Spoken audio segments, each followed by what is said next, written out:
Cool. Well, thank you everybody once again for joining. For those of you who are live, and also hopefully, this is reaching some people with the recordings, but this is going to be the last of our planned right now sessions. Maybe we'll do some more in the future, but probably not anything in the short term. But today we will be covering alliance selection and how we handle it. And then we will also be working through all of the alliance selection decisions that we made in 2024 and 2025. So first half will kind of just be principles of alliance selection, and then in the back half we'll actually get into some of that decision making and look at the numbers that we were looking at. So yeah, as I mentioned, all of these workshops are going to be recorded and posted hopefully within 2 weeks. The first one I still need to edit down since that one did run long, and this one I'll have to post probably after IRI, which is next week. But again, hopefully, I'll get some feedback on this, and maybe we'll be doing similar topics in the future. Going back through this if these live sessions are helpful for people, and probably next year, run through a lot of the same material, but update it and try to tweak it in ways that makes it more valuable for y'all. All right, I'm gonna skip the about me today.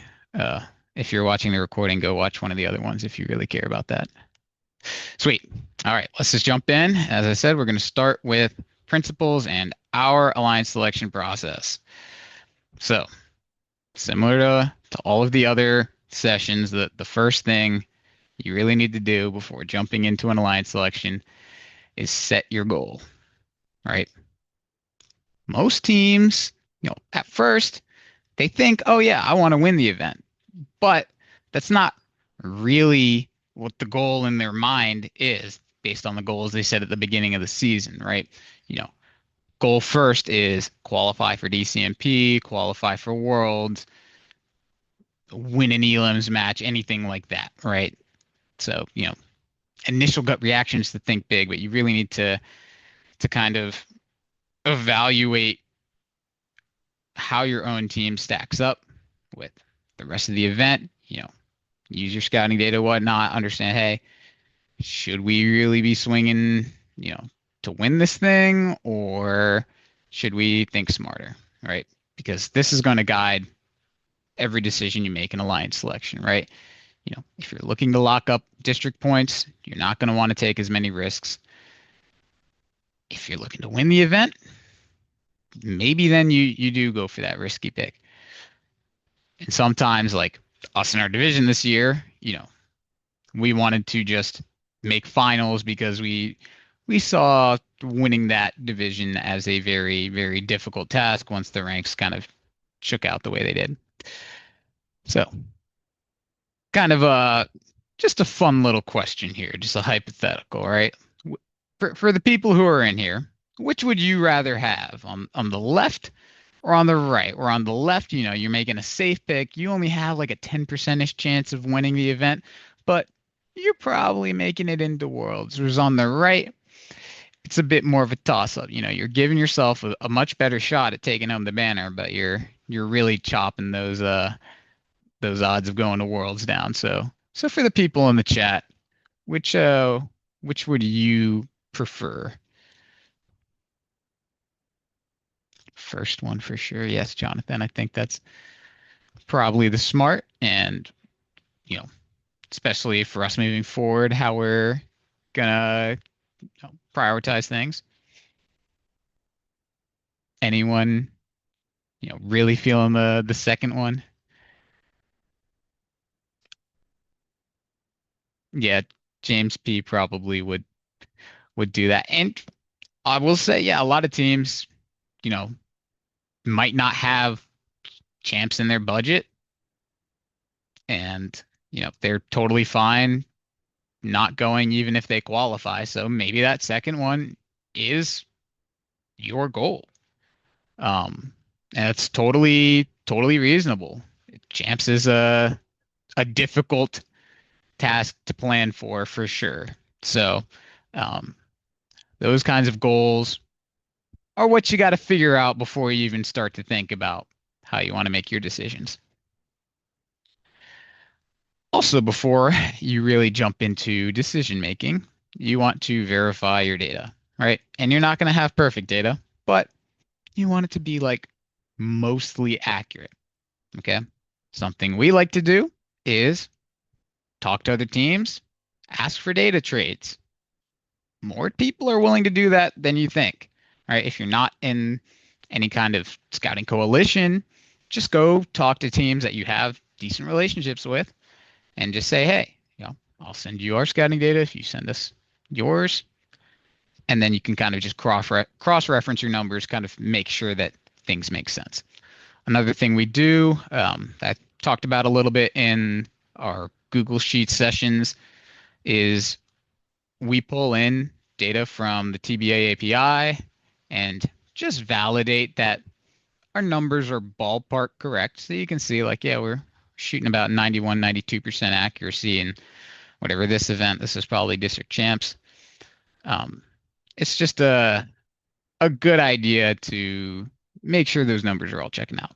You also just want to skim through them manually, see if anyone has a 100-piece auto that isn't possible, or if there's like a coral only teams that are scoring algae, those sorts of things. And depending on how much you care about the particular data entry that you're looking at, you might want to re-scout it if you have a video available to rescout it. That's something we did a lot in the past 2 years because there's times people are missing matches by accident, and, whatever might happen with your scouters. We try, if we're crunched for time at all, only looking at the teams we think are going to be part of that alliance selection decision. Another thing we like to do is kind of before we all get together, just have ideas of like tier lists of robots based off mainly initial eye test, and also maybe looking at individual matches from the earliest matches.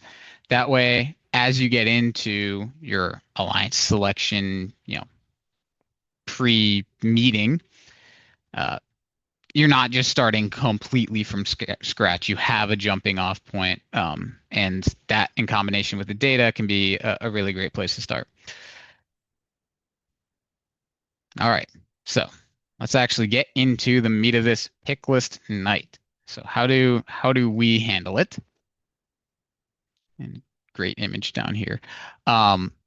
So this year, personnel wise, we kind of did stick only with our like key members and people who are involved in our like strategy sub team as well as our drive team and drive coach, and kind of ideally take around 4 hours. I'm just thinking almost like 8 to midnight. Sometimes it runs later, but as it says at the bottom there, that's not a good idea. I think there's a lot of things we do inefficiently that I wouldn't recommend for every team, right? In the past, we have done, invited more members, especially younger members, just to try to, give them, insight into what's actually happening with their scouting data. I think it's a good way to, inspire your scouters to do good work. If they can actually see where that data is going and how it's driving those decisions. But okay, I didn't finish that sentence. Conversations can get, a little bit convoluted, and you're gonna have to have really good moderators to actually drive those conversations in the direction that they need to be going in. So that's a decision your team has to make. It's something we change year to year, kind of depending on, again, going back to what our goals are. We always try to have at least some sort of pick list, right? Even if we're not a captain, because we've been in the situation plenty of times where we are first pick and the captain is then relying on us for the second pick because they don't have great data, right? You don't want to be, caught unprepared in that situation. So we don't go super in depth if, we don't think we're going to be in a first pick position, especially, but definitely if we're not in a captain position. Um, and we kind of just keep it light, but still something you want. So some tricks we do to save time, right? It's just one of the main things. We just don't really look at the teams we're not going to be able to pick slash the teams we'd pick no matter what, right?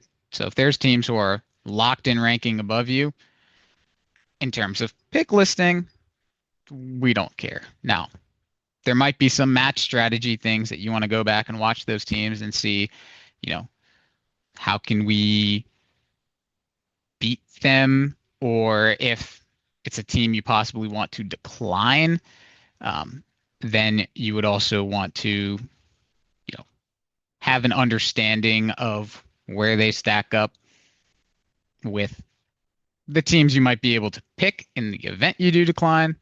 We'll get to that all in a second, though. Okay.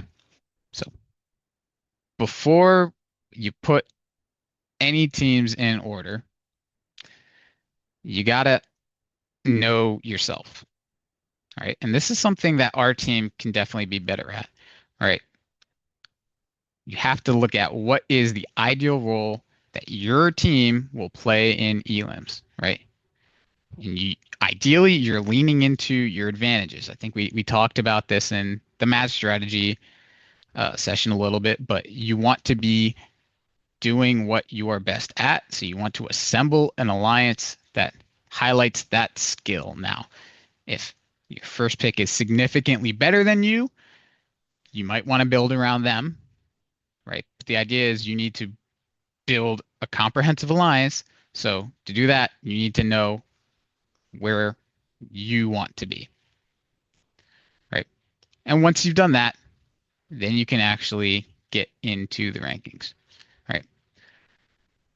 As we're working through it, um, we do start with a quantitative data, but we also use qualitative notes as much as possible.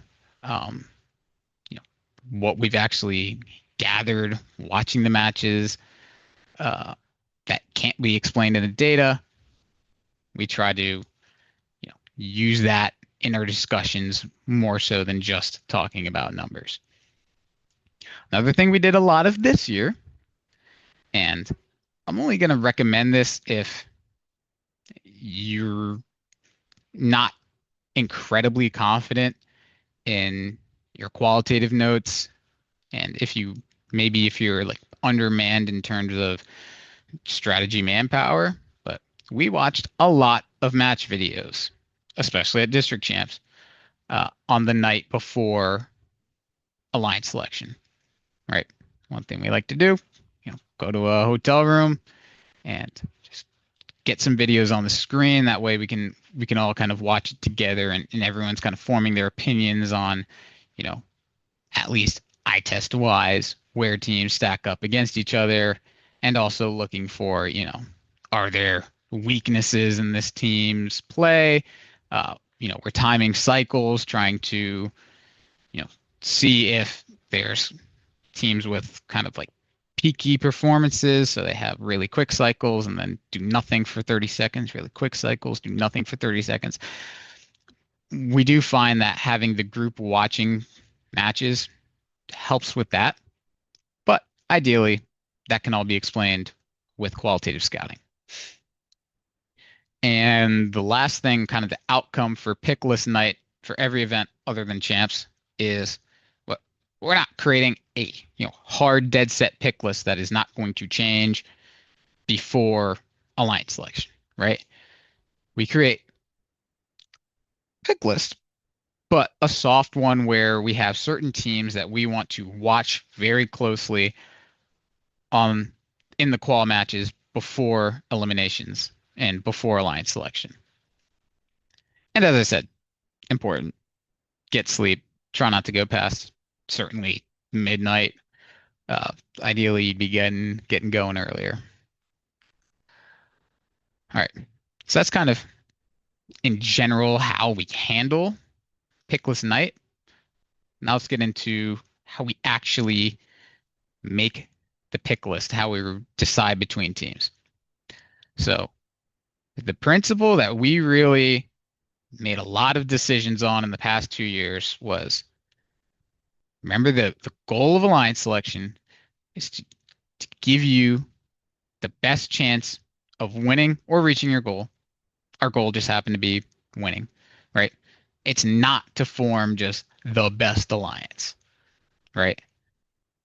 So what this means is there might be a team who is ranked 30th, right? And they are the best team at the event, but the team who's ranked second is the second best team at the event, and all the other captains are pretty weak. Well, if you want to have the best chance at winning, if you pick that second ranked team, now that there's more to this analogy, I guess, that I'd have to include. But if you pick that second ranked team, right, now none of the other captains are going to be able to form a really strong, scary alliance, right? Whereas if you don't pick the second ranked team, right, if you pick that 30th ranked team, then the second pick or the second captain would now be able to pick the third best team, right? And now things are a little bit spookier. So one thing we do to give us an idea of that is working through simulations of how we think alliance selection is going to play out, right? Mock alliance selections. So we look at, okay, if we pick this team, who's the next team going to pick, and actually work through all 8 alliances and try to just give our ballpark best guess of what's gonna happen, what their pick is gonna be. That also gives us an idea of what second picks are going to be available. And there are times where you might want to make your first pick based on what second picks you think there will be, right? So if there's, only a couple of algae score second picks, right, and they're all going to be gone by the time you're back around, and you really need an algae score on your alliance, then you're probably going to want your first pick to be an algae score, right? Even if they're not necessarily the best available team in terms of total points. So we work through those simulations. That's not necessarily the first thing we do, though, right? As I said before, we kind of have these tier lists in our head, and we combine that kind of with the data to kind of just create an initial skill-based, team ranking list, right? And then adjust from there to kind of make it more of a finalized pick list. For the data, as I talked about in our Google Sheets sessions, we like to lean more on third quartiles and medians and maxes rather than just looking at means. And the reason for this is third quartiles are a good indicator of elimination performance because it's looking at a ceiling, but not their single match absolute ceiling. It's more of what I call a repeatable ceiling, right? With means, you're going to be factoring in matches where they, were broken and a lot of noise that you're inviting into those rankings. We still do use them, but we don't rely on them. Okay. Especially at early events, when you're ranking first picks, you really need to mind the trend, right? And what this means is teams typically are going to start slow week 1 for sure, week 2 as well. As they get more capable, you want to be looking at who's actually improving and who's kind of staying flat. And a lot of times, those trajectories tell you more than just looking at, your averages or even your third quartiles and medians. Okay. And as we kind of just talked about, you really need to find a strategy that leans into your strengths, right? If there is a game piece that you are, not great at playing or a task you can't do, look for those complementary scorers who can fill those gaps in for you, right? Another thing to think about, autos, you want to find someone who's not always needing to be in the exact position you are. Scoring zones, similar deal, depends on the year, but that's another thing you need to keep in mind. Give me one moment. I'm going to have to step away for just a minute. Just got a text that I need to deal with, but I'll be back in a second. Let's say 6:03. I'm recording. Sweet. Okay. So looking at kind of how we're deciding between first picks, you really need to, as we talked about already, let the goal, the context of your event guide your pick, right? There may be opportunities to, make high upside picks when that wasn't your initial goal, because that's kind of just the way the event has flowed, where, there's a very strong pick who's just inconsistent. And maybe that is still the best pick for you, but you just need to kind of have that context in your mind and have that goal in your mind to not get too pulled away when, something enticing like that does kind of pop up. Some things that can, kind of break ties almost, maybe not even necessarily ties, but, when you have teams who are kind of in that same tier, some things that we like to look at, you know, every year, ability under defense, looking at this year, things like auto align on the reef, things like the ability to pick up algae from the ground as well as from the reef, maybe directly from the lollipops.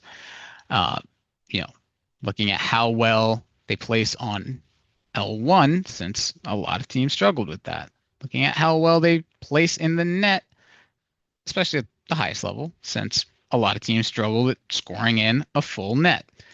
2024, things we looked at, kind of like passing accuracy. Are they putting the note in a spot where it won't get stolen? And are they doing it quickly? Other things we look at that I didn't list, drive teams. Is this a team who is strategically smart? Do they have smart human players, smart drivers? And it's not going to show up directly in the data, of course, but it's still something that can be very valuable to have as you go into elims. So one thing you don't want to rely on is relationships.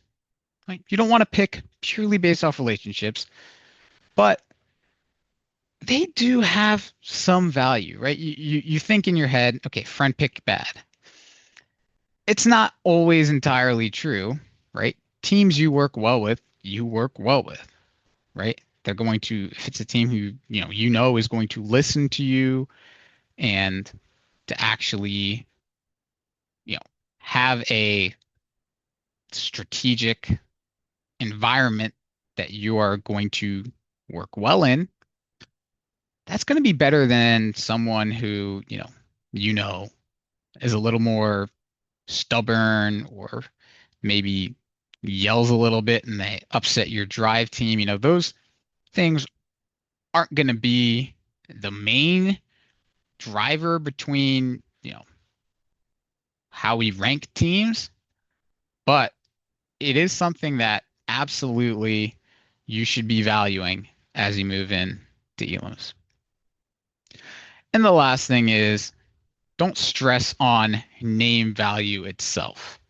Now, I will say there is a little bit of value in name value in just that some teams with histories of winning, maybe they win in the past because they have, strong strategy, right? They have, maybe it's mentors that have been involved for years and they understand, what separates winners and teams who don't win. What I wouldn't do though is pick based off that name, right? That really is just an absolute tiebreaker in my mind because a lot of times you don't know kind of what's changed in that team versus the past, right? Just because there's a brand there doesn't necessarily mean they're a better team than a team without the same kind of brand. All right. Example of this. You heard me before the session started. 3274. This was actually my first pick ever, and also my favorite pick ever at the 2018 Northern Virginia event. So you can see we're Alliance 7 captains, and we did not work very well at all. Right? We were just playing the vault that year, which at that event, and if you don't know what that means, is basically we were just the equivalent of processor only, I'd say. We could just kind of push cubes into the vault. And we wound up getting into an alliance captain spot. And what happened was 3274, who was a team not a lot of people had heard about. They didn't have a ton of historical success. They end up falling to us. Now, this was a team who had the highest number of game pieces scored out of any match played by anyone, right? Their absolute ceiling was as high as anyone else's. But because people didn't know them, they didn't really trust them, and so they fell all the way down to us. Another team, this is 141, Wobots, a team from Michigan. This is a Chesapeake event. So again, another team not a lot of people are familiar with. They were having all sorts of issues at that event. They were smoking motors and having a lot of technical trouble early on, but they kind of sneakily got better as the day went on, and they also had an auto which was as good as basically anyone else. Not quite, but certainly something that our alliance needed. And so because those two picks fell into our lap, we end up winning that event, which was a massive upset. We were the 7th alliance. This was a year that was really dominated by top alliances. Long story short, keep an eye on everyone, not just the big name teams. Moving on to second picks. Said it enough already, but let your goal guide you. Whether or not you're picking for ceiling or reliability just kind of depends on, are you trying to pull off an upset? Are you on a lower seed alliance? Or do you really just need someone who's going to go out there and function, maybe just drive, play defense, but you don't want them to disconnect? That's going to change how your priorities are, right? At early events, specifically early district events, we like to start from the bottom and then work up, especially at smaller events. Our district events the past few years have mostly been smaller events. So what this means is you're not actually ranking the middle teams, right? Because we were ranked high and there were like 28 teams there. You only pick 24. Instead of ranking 24 teams, we figure out who our first pick is, and then we just, rank the last 5 teams, right? It's just a little easier. Typically, there's going to be a couple of robots who just pretty much completely non-functional. You can just cross them off the list, and then we work our way up in the context of who our first pick is. The kinds of things we're looking for in those early events with our second picks, We're looking for just consistent functionality. You know, do you drive well? Do you move well? Because typically these teams aren't going to be the best scorers. And so a lot of times you're going to want to have them play defense, at least for part of the match, right? If they can at least drive, they can play defense, right?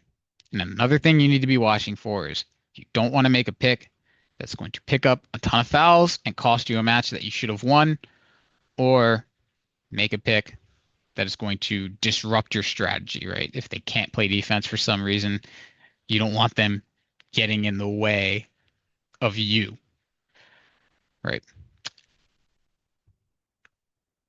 The relationship with second picks does definitely change as you move into your later events because, they're actually going to be capable, right? So at district event or district championships, at champs, maybe even at certain regionals or late districts, um, you're not just picking the team who drives, right? You're now looking for someone who complements your ideal strategy, right?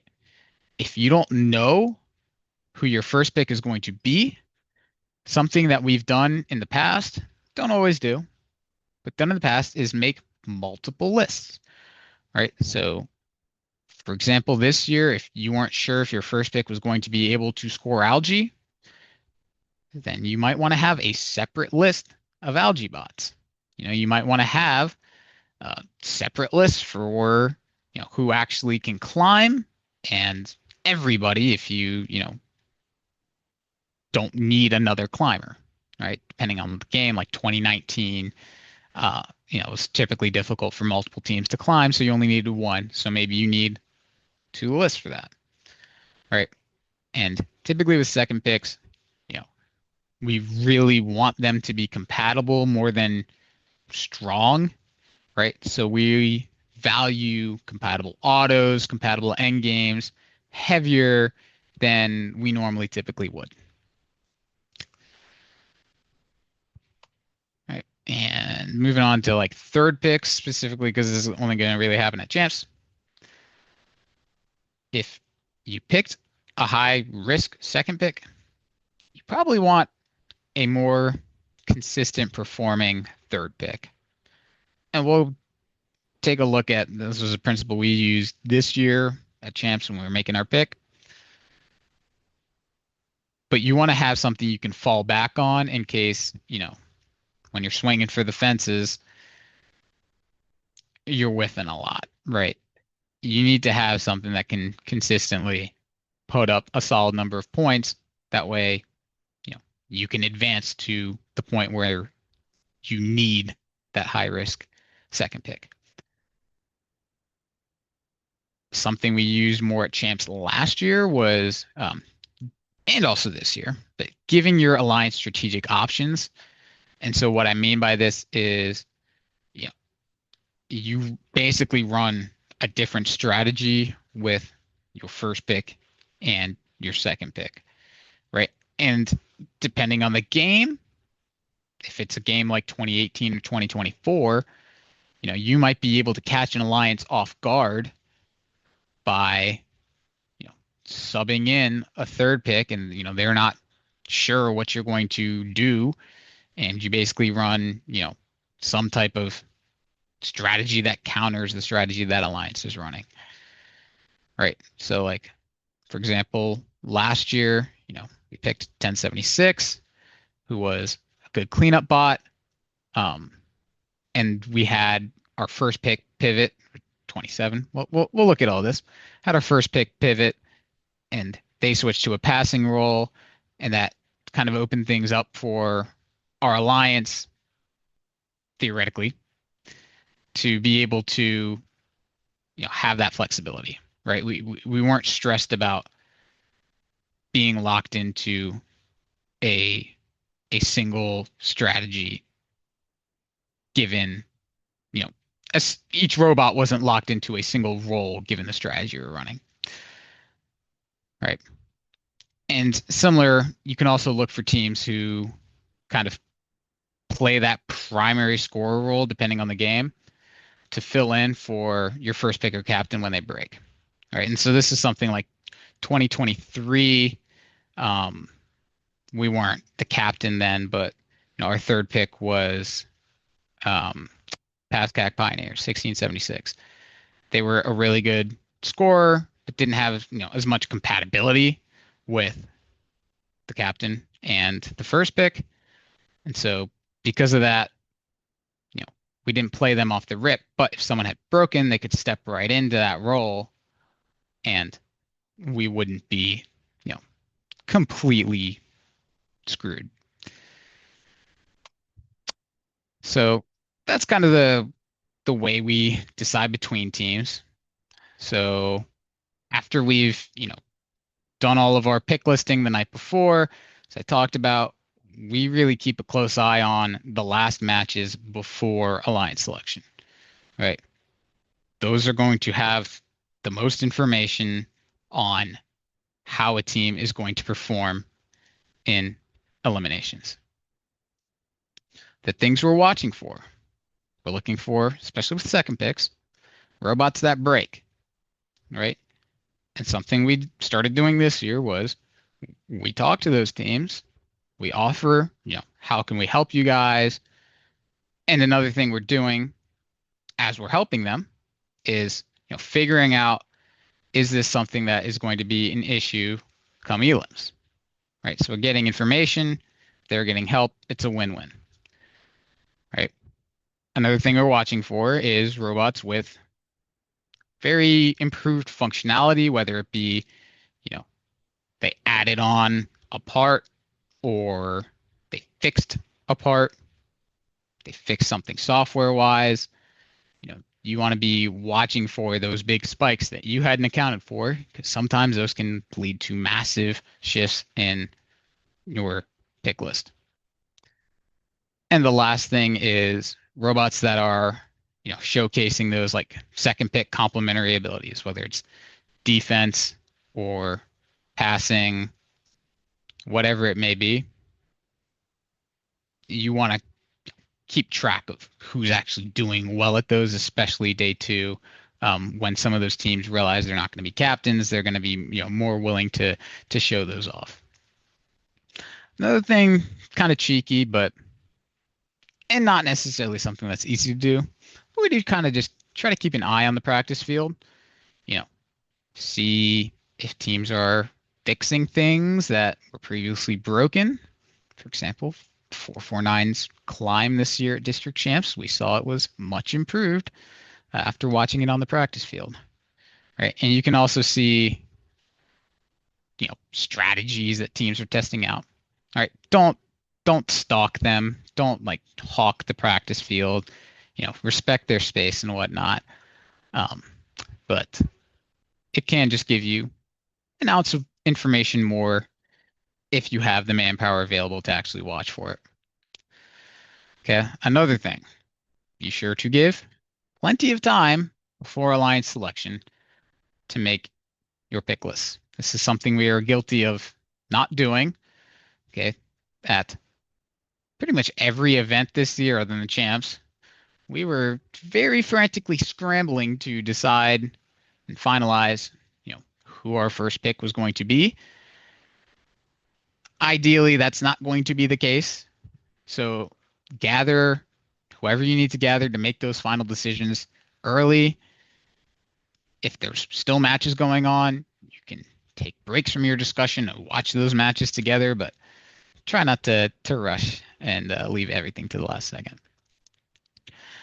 Another thing that we like to do, and we like when other people do for us, is just, tell the teams, kind of those top teams that you're deciding between, if you are picking them or if you're not picking them, right? It's not a competitive advantage to tell someone you're not picking them. In fact, it is a disadvantage, but it's a very small one, right? And it's just good to keep relationships with them. It is just good manners to do, right? All right, so let's talk about getting picked. All right, and a bit of a controversial topic here, but something I think is the best play is at Worlds in DCMP. If you're not going to be a captain, try to stat pad as much as possible.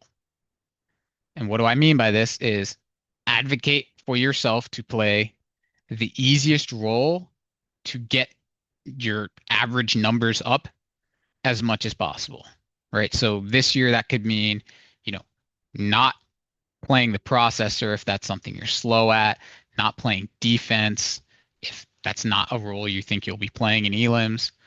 Uh, you know, if there's RP that you're chasing as an alliance that don't actually benefit you, you have to be careful. But you will very much increase your chances of getting picked if your averages are higher, right? Teams pick based off numbers. If they don't know who you are, they're going to pick based off numbers, and you don't want to intentionally hurt yourself on that. Now, the catch is make sure your alliance is on board with it, right? Advocate for yourself, but don't overrule another team who is possibly going to be a captain and possibly going to be the one picking you, right? Because you need to keep that relationship solid. But the point is, teams don't watch, those second and third picks nearly as closely as they're going to be watching those first picks. So if you can inflate those numbers, you're going to help yourself. Wouldn't do this at early events because you're hurting yourself objectively with district points. So even DCMP, I probably would lean away from doing this. The more, standard way of doing this is just playing complementary roles, right? Whether that's, doing algae this year or focusing on L1 this year or playing defense, whatever. If that is something your team is actually strong at and you think can lead to you getting picked there, focus on playing those roles. Similar deal, right? If you're an algae bot, lean fully into that. Try to get those averages for algae as high as possible, right? That will make you very appealing to be picked, right? Those teams typically get picked up very early in the second round. So if that is a place you'd like to be, do that. Another thing that is slightly controversial and that I would have told you not to do, in the past, but had my mind changed on this, is talk with alliance captains. And that does not mean necessarily that you need to hard sell yourself, right? But talking with them can be very beneficial, right? So we were at Worlds this year, and we were a pretty high captain. And unlike last year, we were actually a good robot, so people wanted to be with us. We had all of the top teams outside of the top two, come to us, come to me specifically, and give me their number, open lines of communication in the event that we did pick them. Some of them sold themselves just a tiny bit, but they know they're good, so they weren't going to do that, right? And they kind of just get more information out of this, so they know who we're picking. If I choose to actually text them and tell them, if we do end up picking one of those teams, now we can collaborate on who our second picks are beforehand, and second and third picks. There's some benefits that can come out of this. I'm not going to suggest giving your number at every single event, but it was just something, 148, 5406, 868, 3937, 3538, a whole slew of teams, gave information. And all those teams are pretty good. All the teams I just listed. On the selling side, I think especially at Worlds and DCMP, it can be a good idea. Certainly if you have capabilities that you did not get to showcase, right? If you have a complementary auto, but you had to run kind of like a primary auto this year. So for example, if you had, a 2 algae auto this year, but you also had a 3 coral and you just ended up running the coral auto, right? You might want to tell those captains, hey, we also have this algae auto. If you have a video, awesome. Right. Again, you should not be annoying anyone with this. Teams do scout and they have your numbers, especially early events. They're going to be familiar with how good you are. So you might hurt yourself a little bit in their mind if you do try to oversell yourself. Another thing, try not to abuse your relationships, right? Because typically, you know, teams who you're close with are watching you pretty closely. They're not going to appreciate you pressuring them into making certain picks, into picking your team, right? It's best for you to leave those relationships alone, right? That way you're not going to damage them. Okay. If a team you are close with wants to pick you, they probably will. Okay. So that's just another piece of advice.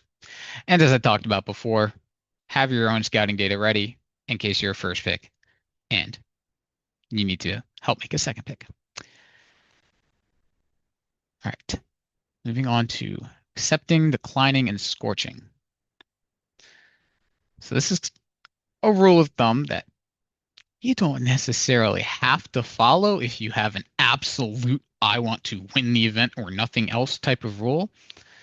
But if you are not standing on the field and you don't actually stand on the field anymore until you're a captain, right? But if you're not already locked into being a captain, don't decline. Okay. It has happened before where teams have declined and then not played in elims because, you know, there wasn't enough in picking for them to get bumped in. Right. There's a lot of factors that play into determining whether or not you should decline. Right. As I said before, you need to make sure it lines up with your goals, not just your chance at winning. Right. Because if you decline at either a district event or district champs, you are directly costing yourself district points initially. Right. You get less picks or less points for being a low captain rather than a higher pick. No matter what, if you decline, you get less points. You also might have a tougher matchup in the first round when declining. Okay. So this is another situation where you need to simulate, where will we end up, right? Because if you're going to be the first pick at 2, right, you might have an easier first round than being the captain of 8. So those are the things you need to weigh. Okay. Last thing I want to talk about is scorching, which comes from scorched earth. If you haven't heard of this, what this is just picking other teams who are currently in captain positions with the intent of them declining you. You know they're going to decline you if you pick them, making them unavailable to be picked again. Okay. And typically, if there's a situation where you know a team is going to decline you, it is almost always strategically the correct play. Now, again, you might strain some relationships if you do this, but typically you're just preventing stronger alliances from forming. That's almost always going to benefit you.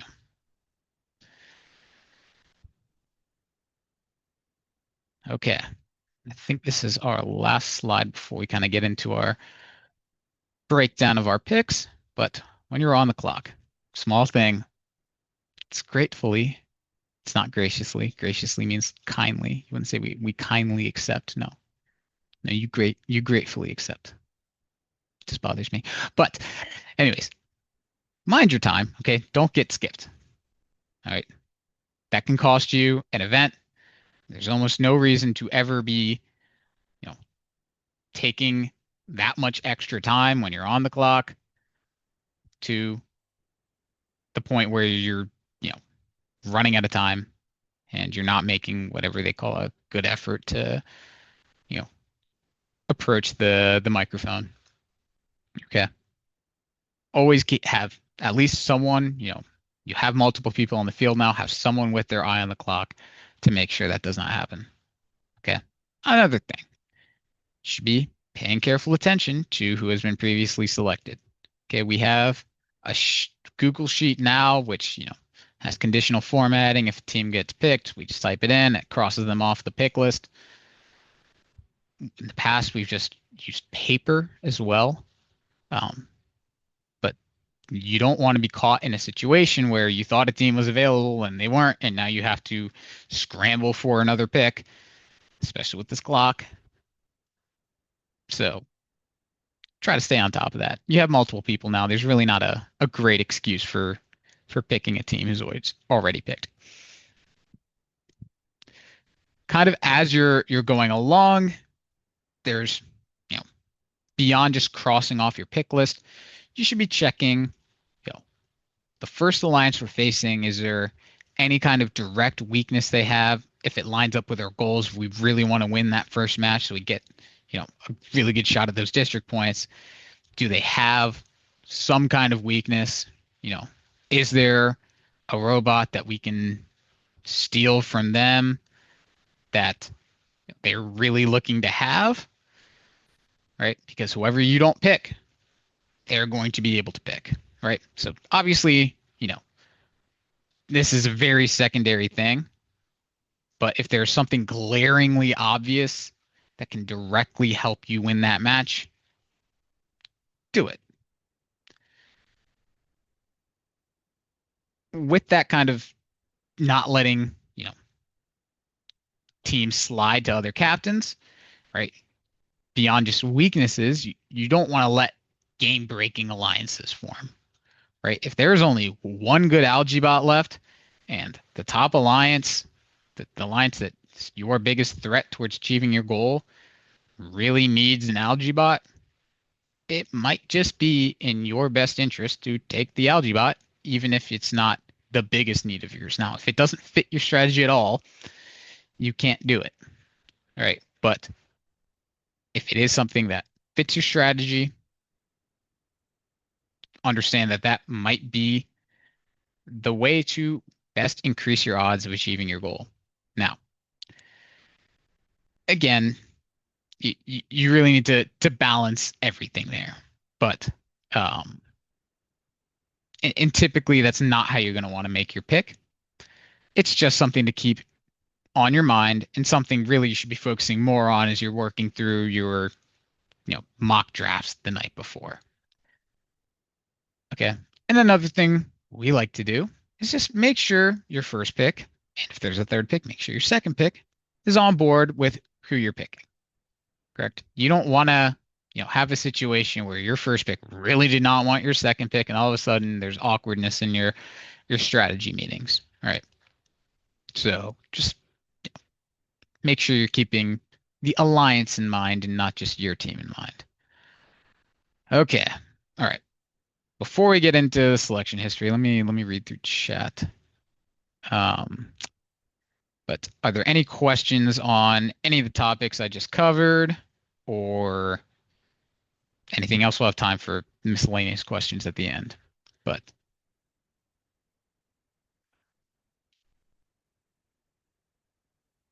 yes, Gabriel did point out that specifically exchanging contact info at champs, because you have the ranks already set, it is certainly the most valuable there. There are some situations where you might have a top team with a clear first pick and they're like absolutely locked in. Very edge case. All right, let's take like 2 quick minutes because I want to have plenty of time to go through this. I need a little water break myself, so I'll come back at, let's say 6. And because I didn't unpause it, let me just real quick. Yep, so we'll be going over every event 2024 and 2025 that we were captain and breaking down every decision that we made. Okay, so Ashland 2024 week 1. So context for us, we end up ranking second, but it's certainly a little bit lucky, right? We weren't consistently functional. Our scoring ability was very well below the absolute top team, who was 1731, right? We were speaker only. Our auto wasn't great. 1731, incredible auto, just like 6 notes. Right? They were by far the best team there. Okay. They don't end up picking us. They end up picking 8592 newtons squared. And so we are now on the clock with a decision between these teams who, according to our data, were the top team. So I'm just going to pull up our data and we can look at it together. So what we really like to sort by, this is third quartile. This was, you know, one of the metrics we like to look at was just total notes, third quartile, right? And looking at this, we can see, okay, yeah, here's the teams I just listed out. We just want someone who has a high ceiling, who gives us a shot at taking down that top alliance, but also, you know, as a part of that works well with us being a speaker only bot. So you can see, okay, a couple of these teams with fairly high ceilings, not that far off in terms of points contributed from 1731 dot team. Let's look at absolute ceilings as well. This is another thing we would definitely be looking at. See, okay, similar deal here. 4099 is pretty high. Okay. If we go into averages though, and, well, let's look at total notes. Go into average total notes, get a little bit of a different story, right? 4099's down there a little bit. Okay, so we'd probably want to look at, why is that? So we go into our team lookup and kind of just look at, their match history, right? And as we're looking at here, and these decimals just mean we had multiple people scouting that match. If we look through it here and we kind of look at the point score graph, we can see, okay, there's a clear upward trend here. So we can feel pretty comfortable about this team, certainly performing more on the ceiling side than what they showed their floor was in quals. So looking back at our third quartiles, say, okay, is there anyone else really we want to look at? I listed out a couple more teams here. 9709 isn't that far behind, certainly in terms of third quartile. Maxes, it's pretty close as well. But another thing we can see here is, okay, they did get their amp working, it looks like. So if we go back to our team lookup, we can see, okay, when was that? There was one match where they had 4 amp, right? And this is something we're going to value greatly because we're a speaker-only robot. So really, ideally, we get a team who could do that. But if we sort by this, there aren't too many teams who are doing great with that. So what we do in the situation, we go to film, we'd make sure that that wasn't, a one-off occurrence. And that would probably be who we end up picking there. And, in this case, it was. Right.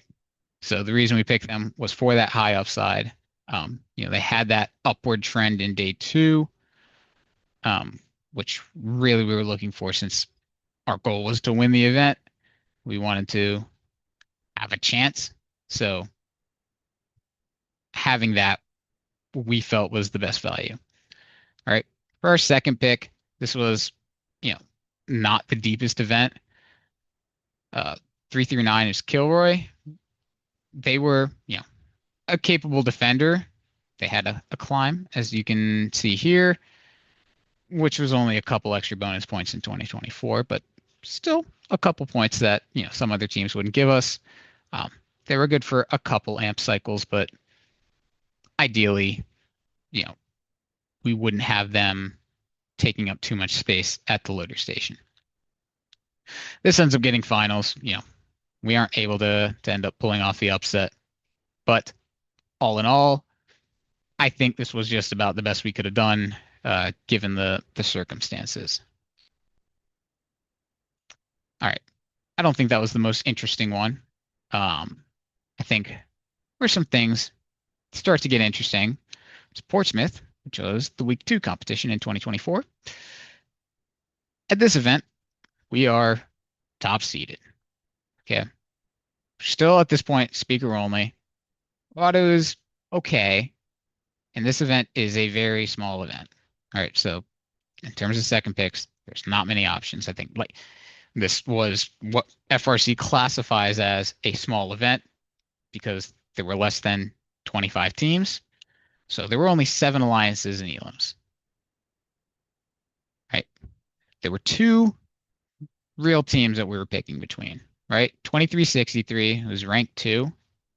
They were amp and trap only. Okay. And this is a team who's coming off of a massive win streak at this point in terms of Chesapeake events. I think 7 straight Chesapeake event wins. And they were, the best amp robot at the event. 346 could also amp and trap, but they could, cycle the speaker as well. And just pretty solid at everything, right? So if we pull up the data, I'm going to close out of this now. If we pull up the data, we look at our third quartile total notes, you can see, okay, looks like Triple Helix 2363 is doing more notes, kind of as their third quartile, right? We'd expect them to be moving a similar number of notes to 346. And, okay, the other thinking is, okay, 422, we're a speaker-only robot, right? So if we pick this amp bot, we have an incredibly strong alliance built, and we put up a very good number of points, right? The thing about this event, I'll pull it up here. We can pull it up, right? But outside of kind of this is 25, so maybe I need to pay more attention, right? Outside of the top 3 teams, there was certainly a statistical drop off, right? And you can see here, right? If you're looking at third quartiles, the third best team is doing 3 whole notes less than 346. So kind of with all of that in mind, I'm just curious. What do you guys, anyone in the chat, who of these 2 do you think would be the better pick, right? And why? Okay, we have a team who'd be the absolute perfect complement to us versus a team, and this data doesn't have it. I should have pulled it up. A team who is a capable cycler, but not as good at the amp. They were decent, and we watched them on the practice field as well. They were decent, but not as good. So who do you guys think would make more sense for us to achieve our goal of winning the event? And 422 kids, feel free to pipe in here, even though you hopefully know the answer to who we ended up picking.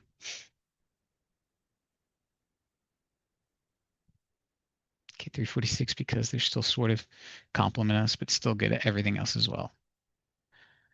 Okay, I think you're kind of getting onto the right track, right? So the reason I think 346 was the better pick for us, it kind of goes back to the principle that I talked about earlier of you make the pick which gives you the best chance of winning, not the best alliance, right? So here's the thinking. If you pick 346, right, now the second alliance is 2363, they can pick a decent speaker cycler and they make a fairly strong alliance, right? But your first alliance should still outperform them just on, raw power, right?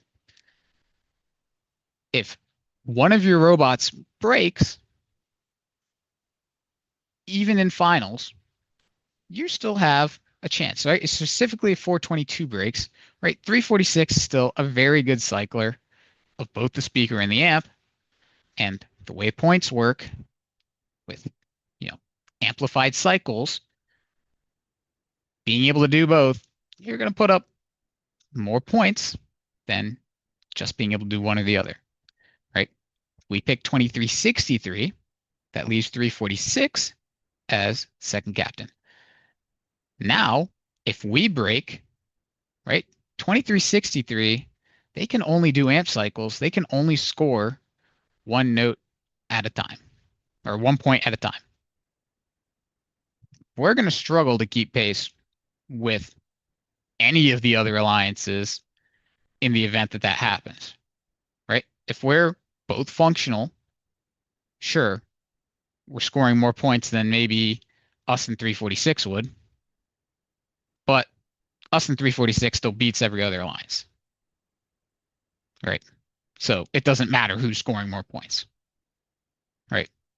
The principle is give yourself the best chance of winning.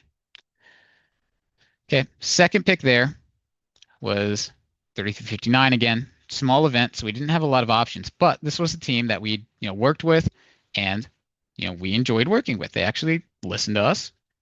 The robot was decently consistently functional in terms of functionality, in terms of, not losing comms and not breaking. And they did have a climb, which could give us a couple extra bonus points, right? And so it was just someone that we thought be a good fit just because, they were easy to work with. We ended up winning that event though. So the logic, held. There were matches where we 422 was struggling a little bit. It did get pretty close. Uh, where was it? It's got to be this round. Yes, 60 to 57. Yeah, got pretty close, but because of the way we built the alliance, it wasn't as big a deal. And not every event, of course, is going to have that kind of behavior where you have three absolute top teams with pretty good amount of clearance from everyone else. So you can't always pick in this same manner. All right, and let's move on to champs. So in the daily division, and we end up ranking 5. Okay, our team is strongest as a passer, right? Not as a cleanup. And the thing that kind of separates us a little bit is just opportunistic, smart gameplay, right? We're going for steals whenever we get them. We have an experienced drive coach and driver, right? We're playing defense if we can, get a bump on a team who's better than us, right? But in terms of just scoring, the other captains were better, as we'll see in the data in just a second. All right. This is champs. So our goal is to win the division. All right. We've always wanted to make Einstein. We're captains here. We wanted to go for it. All right. Main threat here was the variety of very strong top seeded teams. All right. 1690, 4522, 1771, a few others were highly ranked. And they were going to make some scary alliances because, those teams were going to be captains or first picks of captains who were strong. I said 1690. Did I not say 1690? I said 1690. Maybe I didn't say 1690. But yes, 1690. They were a captain. So the teams were available to us. We had kind of a top tier, 5-ish teams that we thought were a little bit separated. Right? We had 5460 strike zone, right? Really good range, super fast cycler. Maybe not the best complement, but just very, very good team. All right. Similar to 0581, could really play any role, cleanup passing, a little lower data wise than some of the other teams we'll see in a second. 368, it's a Kikamana. Hawaiian team. Um, just super fast robot passer, and they ended up not being available since they were the first overall pick in the division. And okay, okay, Jonathan, sorry, they're not on the slide because they weren't available to pick, right? So those teams who were above us were unavailable to pick because they were ranked higher than us. So all these teams theoretically could have been available to us if things played out. Okay, 118 Robonauts. Doesn't really need introduction, but they were the strongest cleanup bot in the division. Turret, double-sided intake, just wicked fast and sweet. All right. And 27, Rush, who was, again, really strong at any role, had a pretty high ceiling, not as consistent as some of these other teams, but still a very strong team and big name value as well. So if we close out here, so we can look at the data. Okay, so let's look at third quartile and maxes. So at champs, scouting was pretty difficult, right? Because there's so many different play styles, right? You could be cleanup, passer, full field. You could be doing steals, defense. It wasn't easy to just gauge teams based off numbers. So quite frankly, we really did use a lot of qualitative data to make our picks. What this total cycles is doing is it's a roughest estimate of balancing between all of those different strategies. So it weighs a single pass equally with a single cleanup, right? And so you can see, here's kind of a bunch of our top teams. Now, you might be asking, okay, why wasn't like a 103 on our list, right? And this is like the notes scored column, right? They were a pure passer. Okay, they were not cleanup, and the way we saw it, we really wanted someone who could clean up, unless all the elite cleanup teams were gone. Okay, and so with that, we look here, see, okay, all these teams are, within just a cycle or two of each other. There is slight separation up here, but nothing to be too scared of. Yeah, I think cleanups were a little bit undervalued in the system, just because it was just like a little more difficult than passing. So that's why, 2054 is a top seeded team. They were solid cleanup bot, doesn't rate as high. 118, also really good.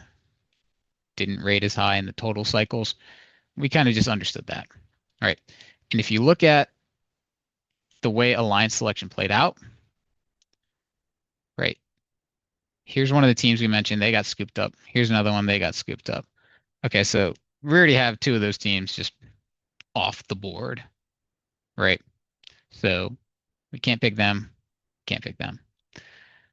What ended up happening was, because there was an in pick, or two in picks, now 5460 was standing on the field, right? And so we figured they were going to decline us. So what we end up doing is, we scorched them. Now, I don't necessarily think we had to. I don't think any of these other captains were too strong. But as I said earlier, it's the right strategical move, especially at world championship level. So, made them unavailable for any other captain to pick. First pick we ended up going with was 27. It was really just between them and 581, and we felt like 27 was a stronger bot, right? And this was Michigan champion, right? It's a Hall of Fame team, Woody Flowers mentor. And they were just really good overall, right? So you really can't go wrong with that. And immediately after we picked them, we went over to where they were sitting and we started working with them on who we're going to pick second. Now, 9-10, we were really happy with them, right? They're 11th in this total cycles for third quartile, right? If you look at maxes as well, they're pretty high. I mean, we're 16, right? So strong overall, right? And so we thought they were great value. Gabriel, were you certain 5460 would decline, or was it a guess? Would you have been fine with it if they said yes? Yeah, so to answer your question, yes, we were absolutely fine with it if they said yes. I cannot remember. Ari, do you know if we talked to them before? Uh, I don't think we did, if I remember. I don't Oh, think we asked them so if did we ask 5460 if they would 9-10. decline? Oh, No, no, we 5460 if didn't they would ask them. decline. Okay. You I you didn't think we you did. just called me. You just called me while I was on the field, and you were like, "I think they're gonna decline." Yeah. I remember that was a pretty last second thing. Yeah. Um Now if you look at the data, right, and I figure they had data on us. Let's go to the right thing. Right. We are pretty far down there, right? Like if you look at, you know, let's just look at total notes, right? If you're looking at third quartile total notes, we are all the way down at 54. Okay. If you go to averages, teams use averages, right? Average total cycles, we're down at 40. Okay. So I felt pretty solid about them declining us, right? We were overranked. That didn't mean that we weren't good enough to contribute to a winning alliance because we, knew how to play complementary, you know, be a complementary teammate. And because we ended up getting a great value second pick, you know, we had a shot at this. All right. For our third pick, this is 1076, which we have someone in here, Andrew from 1076. Right. We were really happy with getting them as well. Right. Super underrated cleanup bot. If you go to, let's see, max, and this is total notes scored, you sort Z to A, right? 1076 was boom in 11th, right? In a match where they did 19, right? This is another thing. They had a mentor talk to us before alliance selection and just very quickly, sell themselves. He showed a video of them doing cleanup. Even if we, weren't going to pick them, and at least, put them in our mind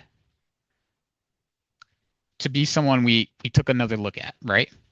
So that's the kind of situation where at least getting your name in the Lions captain's mind, it can be a good idea, especially at Worlds specifically. So I didn't put it here, but the result of this, we ended up finishing third. Unfortunately, we had an issue in uh, third semifinal match. We ended up subbing in 1076. Uh, the nice thing we liked about that is then we could just pivot 27 to be a passer, right? 9-10 stays in their passing role and they can do their cleanup. Unfortunately, they had their only break of the event in that match. It's just the way things go. But again, reflecting on it, don't think we do anything differently here in terms of alliance selection. All right, moving on to 2025. Okay, Portsmouth. So, situation is we are rank 1 and not necessarily, the clear top team, certainly day 1. I think day 2, we're starting to fit that role a little bit better. All right. Again, our goal to win the event. Okay. There were a few high ceiling teams that we were worried about, but we were really picking between 346 RoboHawks and 401 Copperhead, right? And so the threat to us was whichever one of those teams we didn't pick. Um, Teams like 836, 4099, teams who, hadn't necessarily shown that they were that strong, but looking at their robot, and understanding the issues they were having, we knew that they had the potential to pop off and, match our performance. So, we can, take a little bit deeper dive into who was available. We had 346, who was, ranked 3, and they were a pretty consistent choral scorer, right? We'll see in a second, but they were averaging as much as anyone else. This was their second event. So even though it's a week 2 event, I didn't say that, but it's a week 2 event for almost every other team. It's their first event. For them, it was their second event. So they had a lot of those issues already worked out. A solid two-piece or two coral L4 auto. Um, and just overall, we're definitely kind of the consistent team, right? Whereas 401 was the higher ceiling team, right? They had a three-piece that I can't remember I think it hit once or twice. Um, kind of We're certainly showing that upward trend. And as I mentioned earlier, it's a team we have a good relationship with, right? We don't pick purely based off that, but it can make them, we knew we'd work well with them. And obviously 346, we'd won an event with them the year before. We had a strong relationship with them as well. Right. So let's take a look at the data from this. Okay. And conditional formatting was thrown off a little bit, right? But if we look at third quartiles, all right, we look at total game pieces. Okay, we see 346 in that second spot just below us. 401. All right, they're a little bit lower here for sure. 2998, they were an L1 only bot, right? You look at the data, you say, okay, what's up with that? Yeah, that would be why, right? And so not really someone we were heavily considering for our first overall pick, right? Early event, so total points does have some meaning, right? Because, certain teams are climbing and you're not filling the reef and getting to the point where you're really getting diminishing returns on those added cycles. So your points are mostly additive, not 100%, but certainly more meaning than it would have later in the year. All right. If we wanted to look at absolute ceiling, okay, we can see, okay, wow, those two teams were tied. Okay. Interesting. If we look at total pieces, though, 346 still ahead in that. But 401 we knew had the ability to do algae. Um, we weren't scoring algae at that point. They weren't doing well, but it existed. If we look at our team lookup, this is normally what we'd look through. We'd say, okay, whatever numbers look like 9, 14, 11, 10, 12, 11, 12, 10, 15, 9, 10, 11. All right. So this is day 2. So we did see actually a small drop off from day 1, right? And that is what kind of made this pick a little bit difficult for us, right? Because, 401 certainly got off to a slower start, but in the last couple matches, they put up 10 and then 13, right? And they theoretically, I don't think they didn't have their climb functional at this point. If I remember right, they did it once, but it was ruled that it was touching the chain, so they stopped trying. Right. So no climb from either of these teams. So with all of that, again, I don't think it was the most difficult pick, but kind of those day 2 performances made it a little bit tougher. Right. We end up picking 346, because they were highly ranked, because they were ranked 3rd. We didn't want to let them form their own alliance. There was a bit of a trick to this event where 9214, who was a decent team, Ripstick, um, they found their way into the second slot. We weren't sure if, teams were going to decline them or, what they would do with their alliance selection. But we figured that, hey, if 401 goes unpicked, or if 401 gets scorched, they're not going to have as many strong options if there is, a deeper scorch. So we were, more content to let them form their own alliance. Right. We end up second picking 3072, who's a capable defender, again, pretty consistently functional. And another thing we like to do is, when we have a chance to call in the backup, right? So one thing, if you're the first seed alliance and you know you have the opportunity to call in a backup before anyone else because you have to play a match before you can call in a backup. And first seed always plays in the first match against the eighth seed, so the eighth seed also theoretically could, but they have the strongest second pick, so it's rare that they would want to unless someone is broken. Right. And so what this does is it gives us flexibility now with the rules. You can swap them back and forth in any match. You can see who's performing better, and has the added bonus of you generate another banner. So more teams get to go home with some blue. All right, moving on to Blacksburg. Right, this is a week 4 event now, and we are certainly hitting our stride here. Um, you know, undefeated through quals, rank 1. We were the best team there. Okay. But, you know, we obviously had the goal of winning the event, and we needed to pick the team that would, have the least risk, basically, right? So the main threat here was whichever the two top teams that we didn't pick, right? Because there were two pretty clear separators from everyone else, right?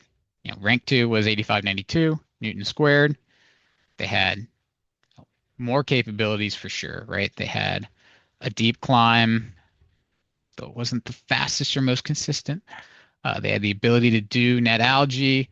Um, they were just, as we'll see in a second, overall uh, a little less consistent, right? 1629 was rank 3. Uh, they had more consistent performance, but they, weren't able to do net algae. They didn't have a deep climb. But what they did have was consistent auto and, you know, good auto align on the reef, which, helps when you have high volume scores because, if you're doing the back side of the reef, manual alignment's not going to be nearly as quick. So let's go to our Blacksburg data and let's just dig into the numbers a little bit. So we can see 8592 here for now. And some of the stuff in the sheet is not loaded. I'm not going to worry about that. Okay. So you can see, all right, 12, 4, 11, 14, 10, 11, 11, 13, 11, 11, 12, 13. Pretty solid scoring. All right. Not too much inconsistency. They did have this 4 early on, but that's early on. And, certainly a strong finish. Right. And the other thing to look at though was the autos, not as consistent 102201112122. Right, so they did get it working towards the end of the event. That's a bit of a key here, right? Because these are the day 2 matches, right? So a lot of our planning was done day 1, and it's kind of that's where we're looking holistically, and then we're kind of taking the day 2 matches individually as they come in, right? 1629 was, for the most part, in terms of cycles, higher, right? 14, 16, 11, 10, 14, 12, 16, 13, 14, 8, 13, 16.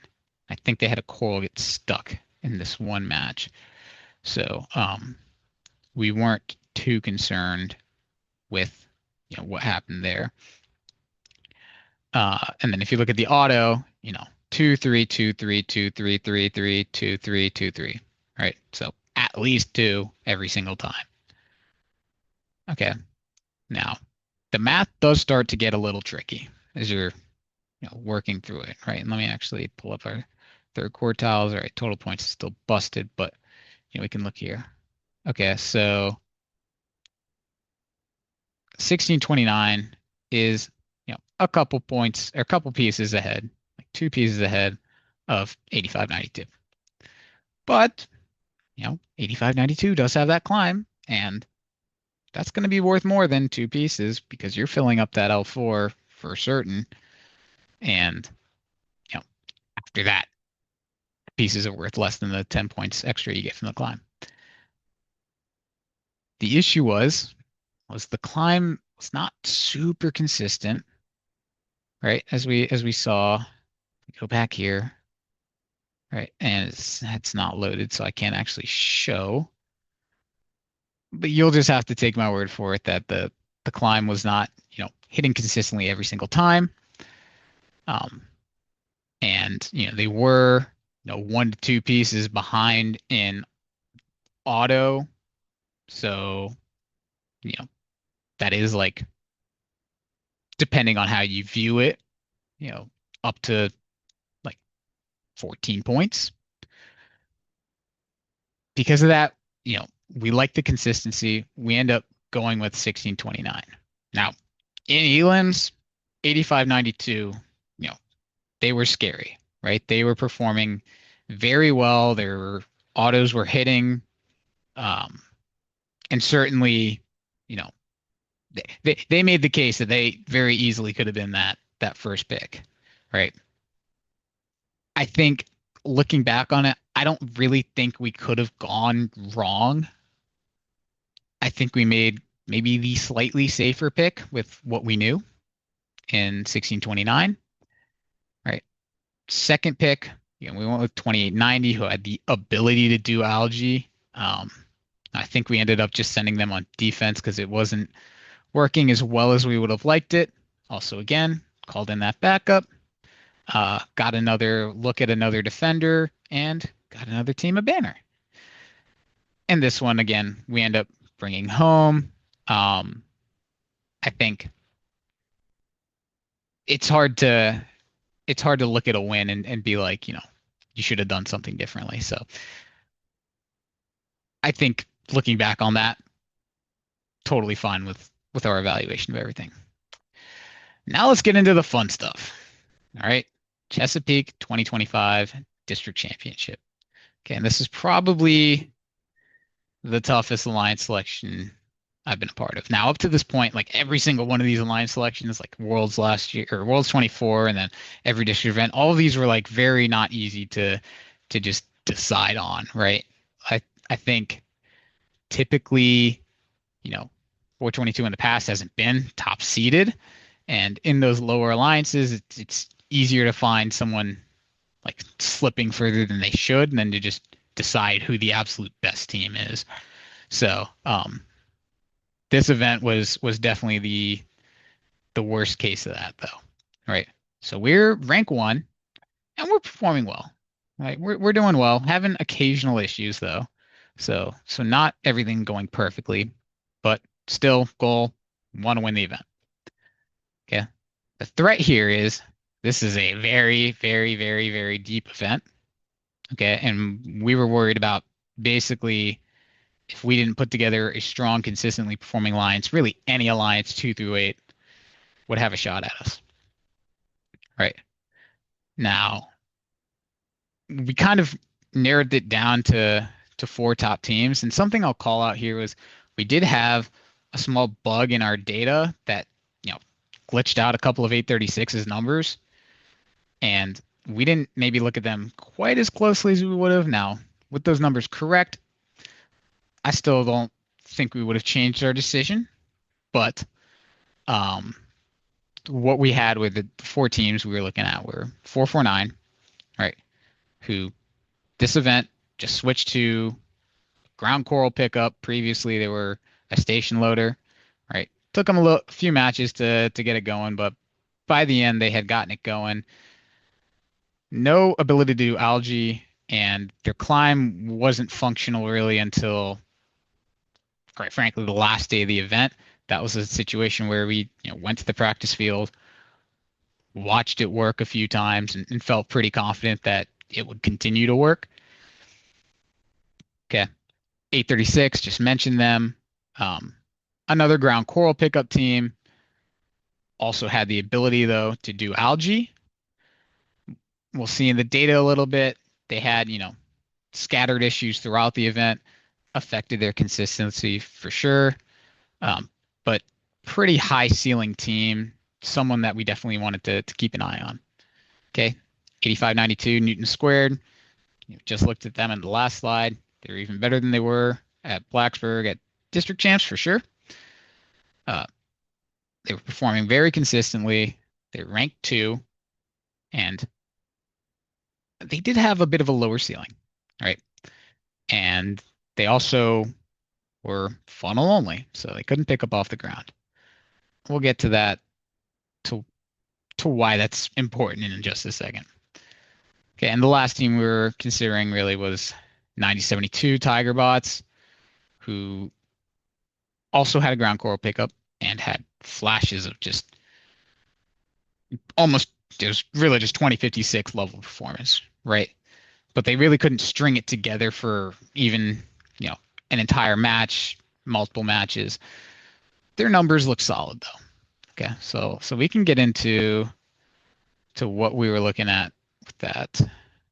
Let's look at third quartiles because that's what we've been using. So if we look at third quartiles total pieces scored, right? We can see here, okay, 449 is top total scorer, right? But contextually, right? They're doing coral only, and algae for a lot of teams is, slightly slower than one coral cycle.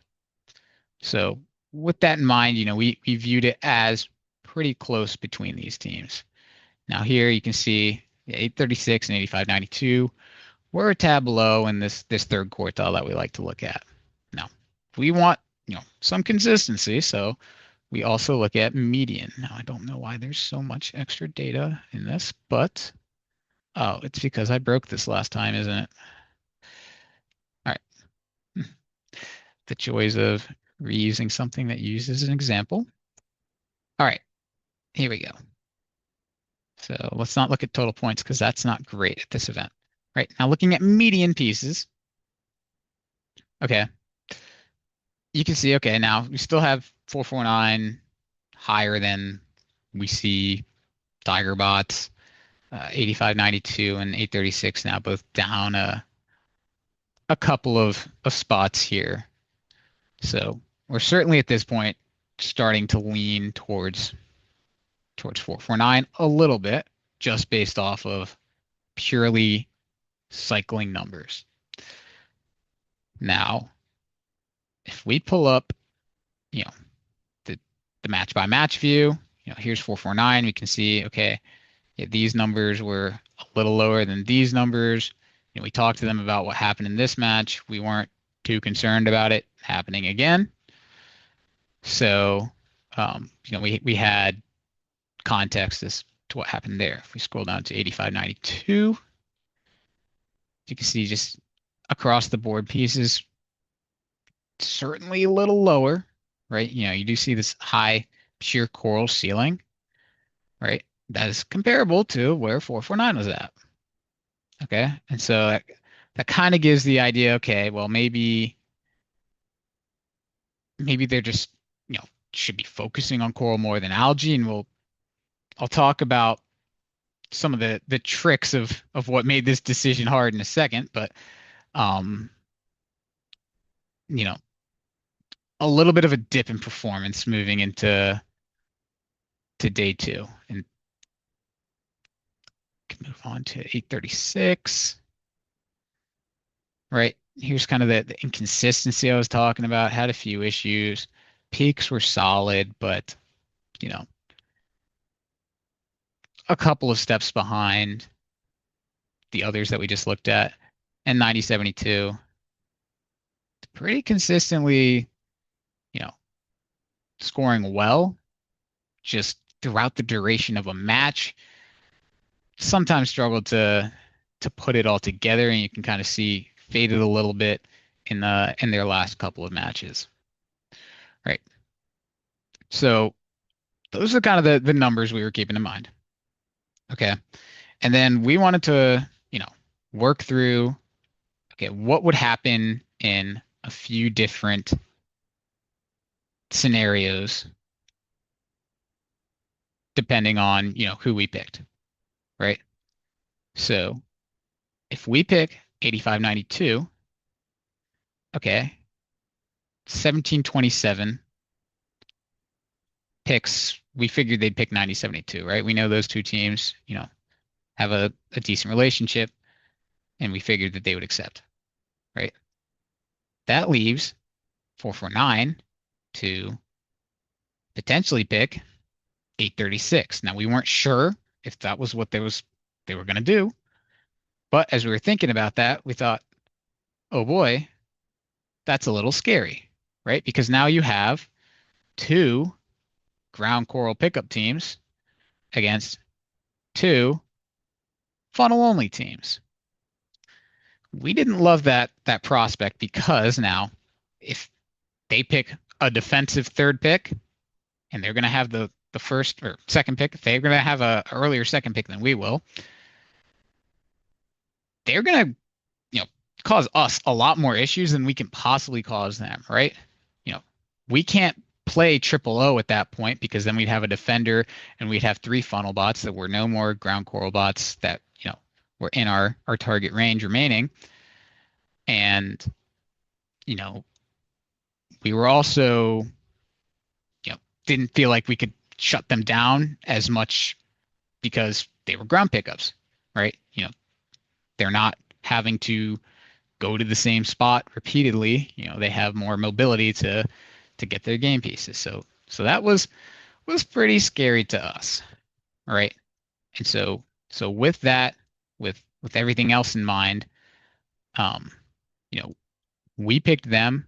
We picked 449, excuse me, and you know, we figured strategy wise, okay, they're coral only. That's fine because we're a pretty good algae bot, right? And this is where a little bit of the misevaluation came in, right? Because our algae ability was solid. We were fast.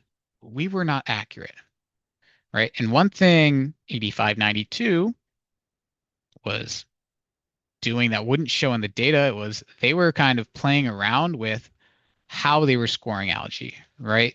They were trying to score quickly over accurately in quals, right? They had this like over the back thing they would do to kind of launch it, and they were having issues with bounce outs. Now they also had the ability to place it more carefully, and that's what they were doing in late elims, right? And so they ended up being a stronger algae bot than we were. Okay. And so that was a bit of a misevaluation of our own team, which not going to say we made the wrong pick at all, because again, result winners. So you can't argue with that. But, you know, if you're trying to be perfect with who you're picking, you know, now we have a situation where we have a team who is a much better complement to us than this other team who is, a better cycler. Yeah, as Gabriel pointed out, another consideration, we could not pick up the ground algae. We said, okay, you know, we're running the math in our heads. All right. The six algae should be enough as long as we're making like five. Now we were like making 4 to 3, which was, making these matches scary, scary, scary close, right? Like this match you can't even see, but we were down 20 points with 30 seconds left. I was having it was a very stressful time watching that unfold, and we ended up making the comeback, but um, it was difficult. All right. So that's the first pick. I haven't gotten into the second pick yet. All right. 8590 was very strong L2 and L3 coral cycler. Right. If I go to our third quartiles, I don't know what happened there. Let's just check. median is this. Oh wait, because I played around with this sheet too much. If we go to our third quartiles and we look at right total coral and we sort it, all right, 85-90 is 12, right? They're they're strong, right? All of these other teams are taken, right? They're off the board by the time our second pick rolls around. But the only thing with 85-90 is they were, you know, L2 and L3 really only, right? Their L1 was, we didn't want to be relying on that, right? That wasn't what they were strong at. All right. We felt like, okay, that's fine because 422, we feel decent about our L1. Let's just do it. All right. We can focus on L1 ourselves. We'll deal with the algae and then we'll deal with the L1, right? And we'll let 449 and 85-90 deal with the rest of the reef, right? And that strategy did not really lean into what we were best at. Okay. We were best at just cycling, filling up the top levels of the reef. We're okay at L1, but we weren't like significantly better, certainly, than other teams because we would miss a lot, right? And so we were kind of you know, testing how good we were at that, kind of at the wrong time, and because we were missing, um, now we're not leaning into our advantages at all, and now it's an even match, right? And yeah, as Gabriel said again, yeah, our strategy because we were doing all the algae was already a bit of a mess because we had to go pick up from every spot around the reef, and then you know now we're doing L1, so we need to still kind of be staying out of each other's way. We can't just all cycle, and getting that strategy to be perfect was not easy, right? And again, a lot of this just started with a missed self-evaluation. Now, I don't think 85-90 was the wrong pick still. There weren't really too many other teams who were available that were doing what we want them to do. But that kind of goes back to, okay, was 449 the team we should pick, given who was going to be available for the second picks, right? And impossible for us to know exactly who's going to be available for the second picks. But because of that misevaluation, you know, we almost cost ourselves an event. No, we didn't. Totally happy with how it worked out. I think if you ask anyone on the alliance, you get that answer. Um, and if you took me and put me back on that day again right now, I'd make the same picks, obviously, right? Because totally happy with how it worked out. But if you're trying to chase perfection there isn't a known answer. This could be the best answer still, or it might be someone else just because of how difficult, pulling off the strategy that we kind of forced ourselves into. So, you know, that is another thing you really need to be thinking about is how will the match actually look with the alliance I am picking? Okay. All right. I know I'm running a little bit over time. I can kind of quickly go through Newton. All right. So we are doing just about better than everyone other than the top two teams who are basically unbeatable. Right. And I say we're doing better. I mean, we weren't being consistent at all. We knew that we could do better than everyone else was doing. Right. The only other team who was like cycling on par with these teams was 1778, and their issue come elims was they didn't have an end game, no deep climb, and their autos were not nearly consistent enough to, be considered like an elite auto, right? And there were things that you could do with an alliance selection to cover that up because there were plenty of three-piece autos available, but they weren't maximizing those kinds of extra points that you could get, right? So main threat for us was that absolutely unbeatable one seed. And so because of that, we kind of shifted our goal to let's just secure our spot in finals, but let's pick in a way that we at least have a shot at pulling off the upset, right? So top available teams, we knew we could get one of 868 or 1778. And we figured, one of those two is probably going to Livonia, who was ranked two, and that would leave us with, options of potentially 35, 38, and 148. Now, both of them were in captain positions, and we did think that 28, 32 would scorch. They didn't end up scorching, but we'll see in a second. It didn't end up affecting who we select, right? So we pick 868. All right, and we can look at the data very, very briefly. All right, we look at our third quartiles, we look at our total pieces, right? This is what we like to look at. Okay, all right, you can see we're right there, and there are some issues, right? There's three teams down here who we're having data issues with. We did end up watching them all, and kind of eliminated them from who we're going to pick, right? And one of these is chill out. They would be above us in terms of total cycles. But yeah, you can see 868 was there. They had the deep climb. They had a four-piece auto, just pretty nutty in teleop, and they were just an overall smart team. Okay, so we figured, okay, can't go wrong with that. Even though they're, funnel only like us, we should probably look for a second pick who can pick up off the ground or play Alchi, right? Because we knew after working through our simulation that one of those teams would probably be available.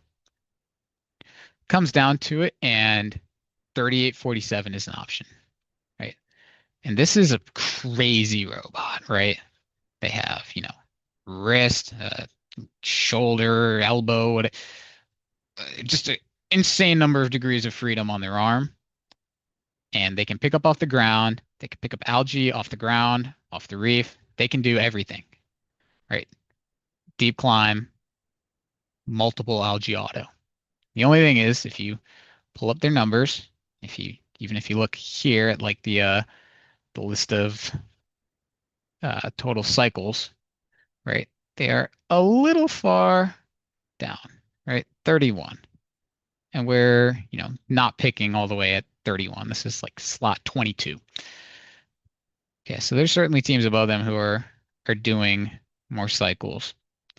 But if we look at Spectrum's numbers, we can see, oh, okay, pretty solid peaks, right? You have matches where they're doing 15, 17. All right, they're never really doing as much of a combination of algae and coral as we'd like. But after watching film, we decided that's not just because they're slow at it. It's for other reasons, right? They're perfectly capable at algae. So we decided to, take that swing, right? Because we figured we could get someone more consistent with our third pick. We weren't going to be able to get someone with that ceiling. All right. And it turns out, 3847 walks in the field, and they were like, yeah, the one seed was going to pick us. So I don't think they were like thrilled about, losing a world championship banner that was pretty much in their pocket if they fall that far. But that's the game. So um, third pick, 5535 Bionic Bison. Right, they were algae only, but they were solid at it. Right, if you look at their numbers, 9873, 986793. Right, and probably the occasional defense in there to boot. They were certainly a lower ceiling team, right? They can't play coral. That lowers the ceiling, right? There's a limited number of algae that you can hit pretty quick. We have three robots who can all score algae. So, given the strategy teams are running of racing to score as much as they can, we're probably going to want to do at least, a couple of algae with our other robots just to make sure we're not getting stolen from, right? But this team kind of filled that need that let us and let Tech Hounds play into our strengths, right? We were good coral cyclers. Okay, this is kind of what was different between, you know, our DCMP alliance and our alliance with this team in was, we knew that we could get close to our ceiling because all of our teams could focus on what we were best and most consistent at. We only end up calling them in once. It's a little bit controversial. We didn't keep them in for finals, but the reason was, we wanted to see, okay, first, what do we have with Spectrum in this? Okay. And we were also looking in our second match, we did pretty well first match. We had some issues. Our second match had some more issues, and we were a little scared of what 449's alliance is putting up, 237 there, and then 248 here, and then 268 here. And we're like, okay, we know we need a little more firepower than we're getting with Spectrum. So we sub them in and we get that done. Right. But, you know, we knew we were not putting up the scores that we needed to put up if we had um if we had 55-35 in. Right. And the goal with Spectrum, something we identified was they have really, long arm with good reach. They can stack coral on L1 pretty neatly, right? And as cycle counts are getting higher, that's going to be important, right? And if the other alliance, if the top seed alliance is struggling with this at all, right, and we're all hitting our ceilings, we might be able to do more L1 than them. And if we can, keep it close on algae, we'd have a shot at that match. Now, what happens finals one is we kept it close out there coral wise. The only issue was we missed 4 algae. They picked up those 4 algae and they scored them. All right, so that's an 8 algae swing, you know, 32 points right there of the 41. Also, auto did not really hit. That hurt us as well. We came up just short, but that was the only way we were going to have a shot at it. All right. All in all, result, we made finals there, right? We achieved the goal that we really were going for because we knew that that's realistically all we could control. So, all in all, again, I'm not certain we do anything too differently there. I think everyone we picked played their role the way we wanted them to. Right. And when you have that, you can't be too upset with, how things shake out. Not every event is winnable. If you identify that in your goals, great. If you don't, you're setting yourself up to be a little sad for sure. But um, at the end of the day, that's just the kind of thing you have to identify. Alrighty, so I know I went a little bit over there. I'm sorry. 7:42 now. But do we have any questions on anything from this session, from any of the sessions about anything else? Maybe you want more detail on why someone wasn't picked. Any questions at all? I've got time. And feel free to drop it in the chat, come off mute, whatever works easiest for you.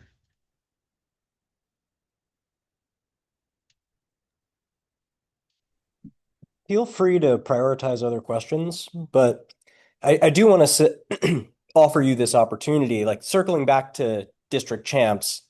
Um, I know I will not be offended, nor will I think anyone on 449. Obviously, I can't speak for every single person on a 100-person team, but certainly none of our like plugged in decision makers, people who would pay attention to this stuff, would be offended if you felt, with the benefit of hindsight, I would have gone with a different decision.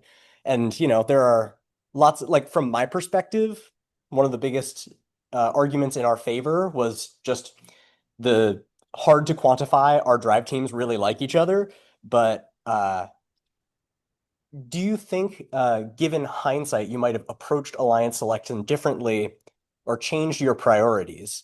Um, So I've thought about this a lot. Okay, I've thought about this a ton, and I'm not gonna just. I won't say I'm gonna. I would rather have picked someone else, right? Because I don't necessarily think that's true. I think a lot of things change if we take a Newton squared, and I'm still scared of, you know, we get defended and it's just a mess, right? It's hypotheticals I really can't, answer, right? I think you hit on a good point that I didn't really mention. Drive teams had a relationship. I think, if you've seen in the CHS Discord, you would know that. Okay, that wasn't really a secret. Um, but obviously, I also think Newton squared. Jesse's fantastic drive coach. I don't think we would have been struggling strategically there either. Um, I think part of the issue was like, again, I talked about it, you know, and this is part of my mistake as well. Let me pick up the right event. I overestimated our ability on algae and kind of underestimated what Newton was doing. But like looking at the numbers, you know, it wasn't like how would I have known kind of situation, right? Like it wasn't they weren't showing that they were a fantastic algae team until Elam's came around, and then obviously they were very good. Right? Capabilities wise, they had the ground pickup. We knew that. We talked to them, and we knew that they were switching to the placing rather than like the over the back toss. But it's hard to just say I would rather have them. For what it's Right? worth, also, I'll throw out there. I've talked to 1727 about this. The way it would have gone would be like had you picked Newton squared, they would have actually picked us. And I think that's a kind of a great example of teams having different priorities. Because their priority was qualifying for the championship. So they were interested in maximizing their expected value of district points, for which they didn't necessarily need algae scoring on their alliance, or they could hope to pick it up in the second round with like a 48-21. Um, Now, we would have said no, they would have gone with bees. Bees has no choice but to say yes. We pick 9072. And yeah, and that's still pretty scary. Uh, the 449 alliance. Like again, I mean, I'm assuming you would send if it's us and Newton and what was really available is really only just funnel bots. Unless we wanted to go with a deep climbing defense kind of team. But I'm Yeah. assuming we'd face a defender. Well, it's hard to play out the It depends. conceptual much beyond that. Certainly, if 1908 were available, we would have loved Yeah, to select them yeah, from the three spot. that's true. Another team that was on my radar was 8230 Koi Koi bots. bots. Reason being, they hit 11 out of their 12 climbs. Hmm. Those climb points are uh, not subject to diminishing returns, and they are, your partners can't climb for you. Yep. Uh, and also, our subjective scouts were really impressed with the matches where they were forced to go play defense. Uh, Defense. Yep. so we would have been really excited about getting to play with koi bots, and yeah. Yep. Yep. I think I don't know. Of course, we were very excited about getting to play with 8590 as well. Like we have, Oh yeah, yeah. We weren't expecting 8590 to fall necessarily all the way. Um, which I think part of that kind of played into, maybe they weren't the best complement for us, but they were like it was like, we have to pick them because, numbers wise, it's too good to pass up. it was pretty crazy on the field when we realized, Yeah. wait a Yeah. second. We could have scores 1, 2, and 4 by like average choral cycles or something. Yeah. What? Yep. Which again, obviously the strategy behind that was more complicated than initially, you know, I might have thought.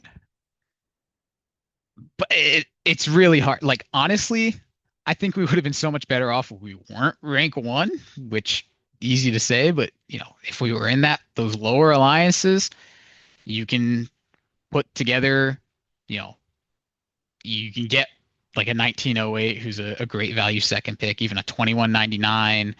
Um, any of these, strong second pick teams, 1731 falling all the way that far is ridiculous, right? This event was just so deep that it made it difficult to separate yourself. And when you're kind of, you know, locked in with one of those strategies that has weaknesses, it makes it scary. I think, obviously I'm not sure what would happen in finals if 8592 doesn't break. Um, Also, here's I'll shut up after this, but calling out 449 for a mistake here that I think everyone else has the opportunity to learn from. When we were going through scenarios Saturday night before playoff, mhm, we were thinking out our pick listing. We spent basically no time on the scenario where 422 picks us because both we didn't think it was particularly likely, and because the literal quote we said in the pick listing meeting was, well, if 422 picks us, they're good, they're going to know their plan, and we don't think we're going to need to give too much input. And obviously, we know that you would value what we had to say, um, but we spent all of our time thinking about how we were going to beat you. Um, mhm. Yeah, similar thing for us. We spent so much time running through different scenarios and like being like, okay, if 8592 ranks one, right, and we're here, right, and 449 is down here, right, yeah, then we definitely just accept, all right. But then if they're up here, is like, okay, do we decline that way we avoid the kind of the same situation that we're facing, with the dual ground intakes versus the dual funnels? And we spent a lot of time working through all of those different scenarios. Like if we pick this team, this team, this team, all right. I think we did have a scenario where the ranks basically did work out like this, and 449 was the pick, but we were also just questioning everything literally up until I don't, you probably remember, we didn't tell you we were picking you until literally like we were called onto the field, and then we were like walking past you, and we are like, okay, yeah, we're picking you. that Right? was that was a moment. Yeah.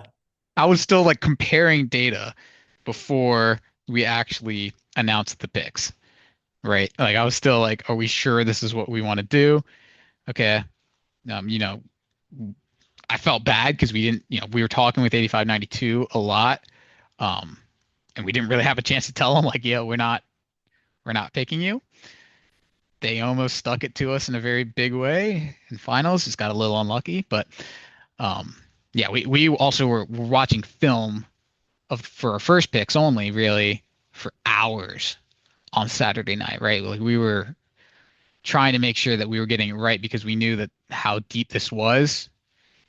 If we picked the wrong team, it could easily cost us the event.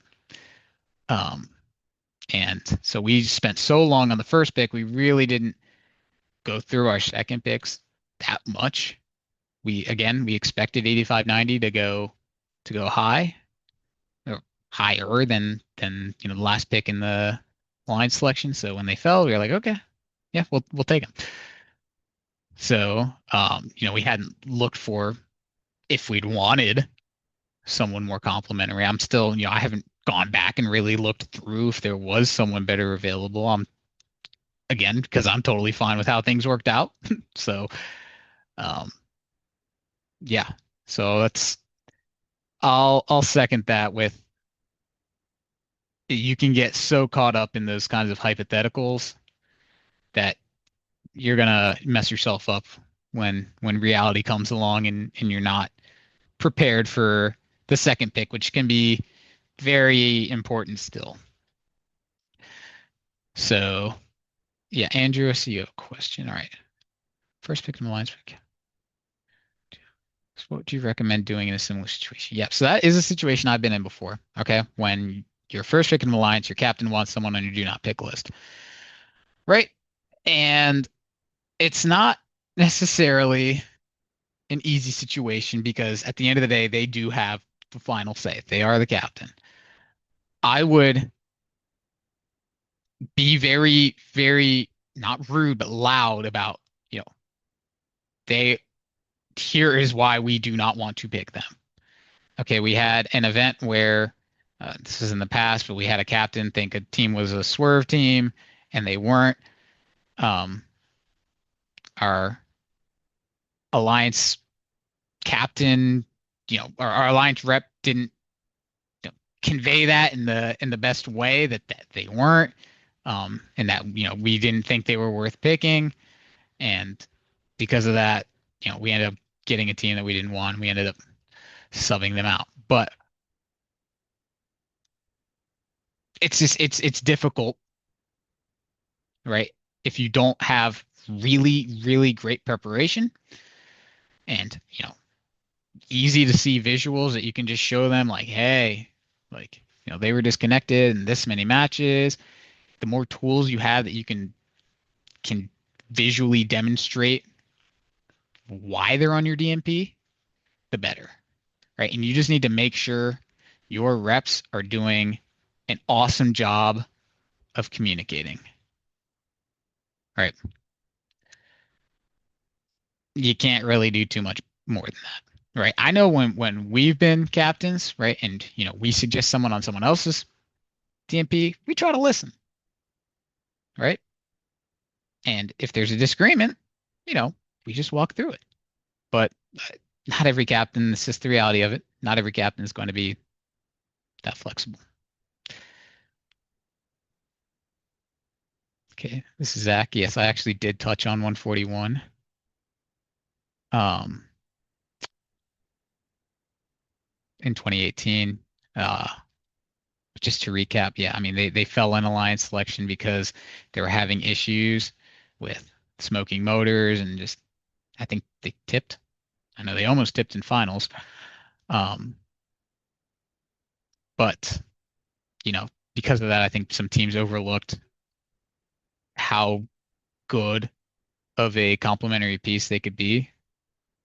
They were a swerve team in 2018. Swerve was a pretty nice thing to have. They also had that auto, which not many teams week one had that auto. So, yeah, I think that's how we ended up getting them. And, it was kind of a swing for the fences kind of pick. Knew they had high ceiling, and that one paid off in a massive way.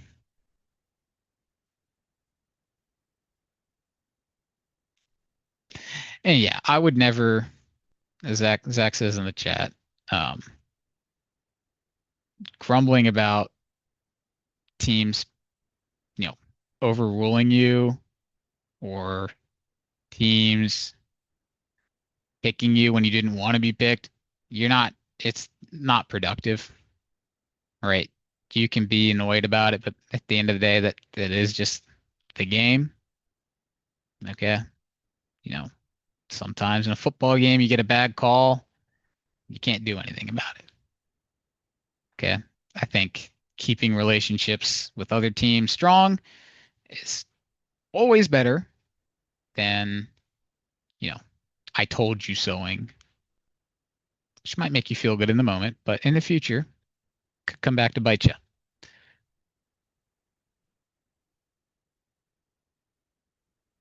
And yeah, I do just want to stress again for DCMP, like I was really happy with how everything played out. I thought that alliance was super fun to work with, both 8590 and 449. Um, and it was, even though it was like pretty stressful, this was fun to try to work our way through it and to try different things. And maybe I'm just saying that because it ended up going the way we wanted it to. But yeah, at the end of the day, again, totally pleased with it. Alrighty. Any other questions? I know we're running a good bit over here.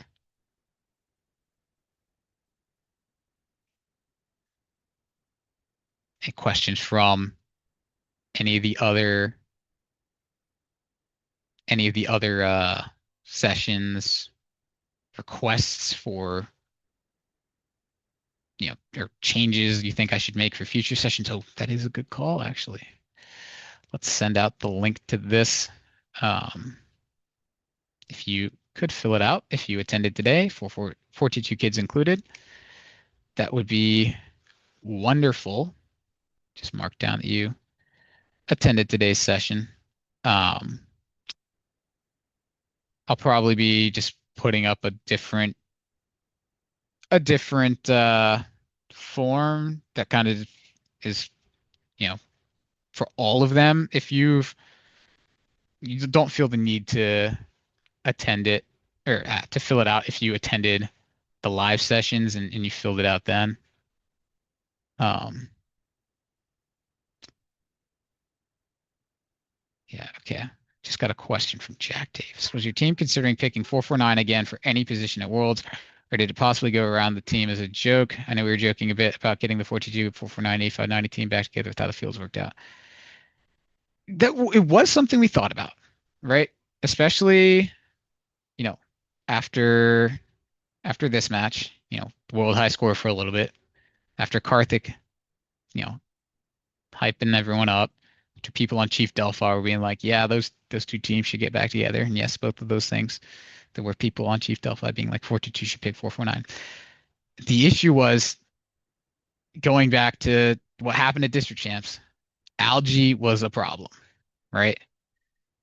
We did not want to be the main algae scorer. And we really were not sure if any great algae team would be available on the way back in alliance selection, right? Like we knew, okay, Beach City was a Beach Cities was a really good algae team. We figured they were going pretty high. Pair of Dice was a strong algae team. We knew they were a captain, so they were going to be off the board. 5535. We figured they'd probably be available, but we weren't sure if having them alone be like the main only algae score would be the best play. Those kinds of things kind of led us away from picking 449, even though like they were doing, really well, putting up 20, 20, 21, right? We didn't look through these numbers, but like here's 868, right? They're having some consistency issues, but the peaks were a little bit higher. 23, 22, 23, 24. Right. And then like the other teams we were like seriously considering were like 30, 35, 38. Peak's not as high, especially after the first match. 148, you know, just not as consistent. So like we felt, and 868 was the team like going in, like EPA wise, they were like next after us. We felt like there was a good chance we're going to end up with them. Um, and the numbers, pretty much back that up. And they were really good in elims. So, to answer your question, yes, we did consider 449. And then I can also talk about 8590. Another team we looked at, right? The cycle numbers were still strong. We had like the 18 and the 16 match, not that far off from some of the first picks we were just looking at. I think as Cooper mentioned in the chat, though, it's not even listed here. I know the deep only worked in the last match. I don't know why it wouldn't be pulled in here because I've seen the video. I know it worked. And also just with the way, we just picked Spectrum, we knew we needed someone else who could play that algae role. So we were really just hunting for that, if possible. just someone who would play the complementary role we were looking for consistently, whereas Spectrum was the high ceiling. So because of that, we ended up not going that direction. Um, and just in general, I mean, not a lot of teams without deep climbs got picked, period. Right? 6459 was a really, really good cycler. Right? If you look at their data, right? 20, 21, 22, 21, 20, 2019. Right? They had no deep climb though. They ended up lasting all the way here. Now I thought someone would pick them up well before that. We considered them, but then it was like, okay, you run the math in your head. The extra 4 cycles they're getting, those are all going to L1. That's still not worth more than the guaranteed deep climb. So math wise, it doesn't add up.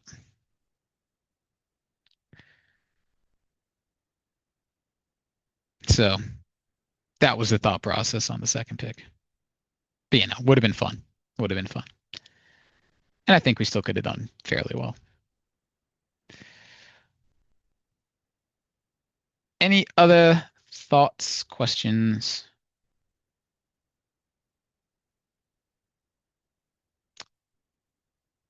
Questions about anything? I'll give it a minute just in case someone is typing.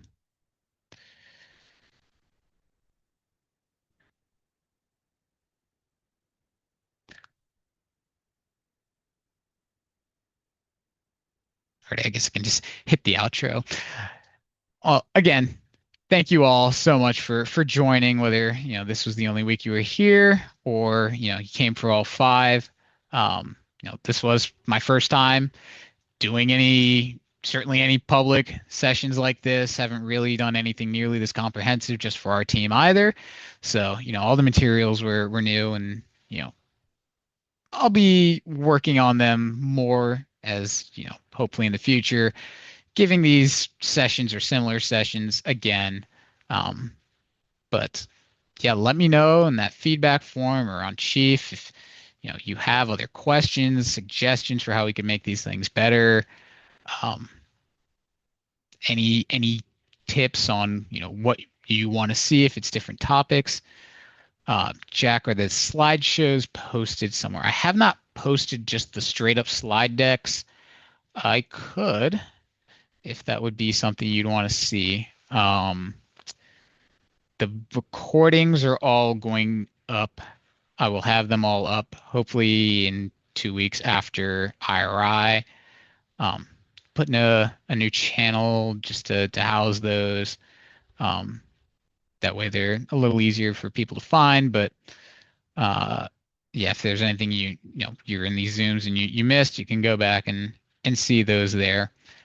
But yeah, thank you all so much. Feel free to keep asking me any questions in any of the various communication channels, and I hope you all have a wonderful day.